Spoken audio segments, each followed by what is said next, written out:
Mais faites le taire. Faites le taire avec Tom Villa. Bonjour Tom. Bonjour Jean-Marc, bonjour Julie, bonjour Véronique Jeannot. Bonjour. Bonjour Aurélien Brulé. Chani. Non, Chani. Pardon. Ah oui, non, c'est vrai. Alors, non, mais c'est vrai.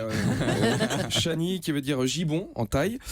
Chani qui veut aussi dire gastro en Pakistan. Bref, en tout cas. Non, Véronique, c'est incroyable parce que le temps passe et elle ne bouge pas. C'est la Tour Eiffel. Non, c'est pas exactement ce que je voulais dire. Elle n'a pas de boulon, Véronique. Avec les talons, avec les talons. Je veux dire qu'elle est toujours aussi resplendissante, l'œil qui pétille, le sourire malicieux, la mèche alerte. Je suis en train de m'embourber. Alors, vous venez nous voir pour une nouvelle série de documentaires qui s'appelle Le Messager, voilà, diffusée sur France 3. On vous a pas proposé question pour un champion, Véronique? Non, pas vous. Non, pas encore. D'accord, on en parlera vendredi. Vous avez passé 15 jours en Indonésie avec des singes. C'est génial, c'est un peu rendez-vous en terre inconnue, mais sans les mecs qui se baladent la branche à l'herbe. D'ailleurs, j'ai lu que vous auriez adoré faire rendez-vous en terre inconnue, mais là, c'est Frédéric Lopez qui n'aurait pas voulu. Vous vous rendez compte, Jean-Marc? Il lui a mis une sorte de râteau télévisuel à ma Véronique. Lopez, il a dit: avec toi, ça aurait été trop évident. Tu as une telle capacité d'adaptation qu'aucune rencontre ne te pose problème. Ça n'aurait pas vraiment d'intérêt. Vrai ou pas? C'est un peu vrai. C'est un peu vrai. Et Mélanie, ça aurait été pléonasme. T'imagines, on te dit ça, c'est un peu violent, tu sais, c'est comme si je dis: bon, Véronique, je suis amoureux de vous, venez, on se met en couple, c'est un jeu, hein, imaginez. Et Véronique, elle me répond: écoute, ça aurait été avec plaisir, mais je suis sûr que toi et moi, ça va trop bien coller. Je suis sûr qu'on s'entendrait à merveille, du coup, je préfère pas. Voilà. Donc, votre film ce soir, Le Messager, où Véronique vient rejoindre en Indonésie Chani.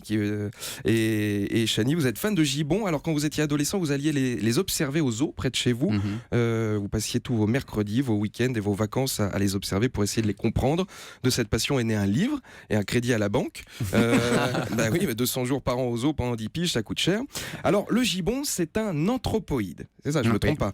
Julie, sortez votre dictionnaire. Définition de l'anthropoïde. L'anthropoïde est un primate évolué à la morphologie proche de celle de l'homme. Alors, j'ai regardé des photos de gibbon sur Internet. J'ai aussi fait défiler tous mes amis sur Facebook. Je dois avouer que j'ai pas beaucoup de potes qui ont cette gueule-là. Et heureusement, d'ailleurs. La particularité du gibbon, c'est qu'il a de très grands bras. En gros, il peut refaire ses lacets sans se baisser. Bon, sauf que, bien entendu, le gibbon n'a pas de chaussures. Et tiens, le cri du gibbon, écoutez. Mais il n'est pas indonésien celui-là.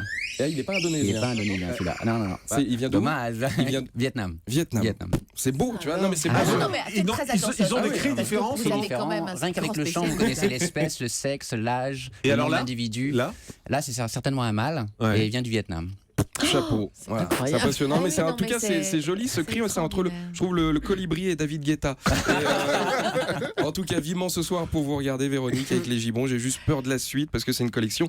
Les prochains, si c'est Bernard Montiel avec les girafes albinos, William Lémergie avec les saumons finlandais, ça risque d'être moins funky. Bonne journée. merci beaucoup. Merci Chani d'avoir été en direct ce matin avec nous. Merci Véronique Jeannot. Ah, c'était un plaisir. C'était un plaisir. On vous retrouve ce soir Véronique Jeannot sur la Terre des Gibbons. C'est à 20h55 et c'est sur France 3. Dans un instant, le grand direct de l'actu.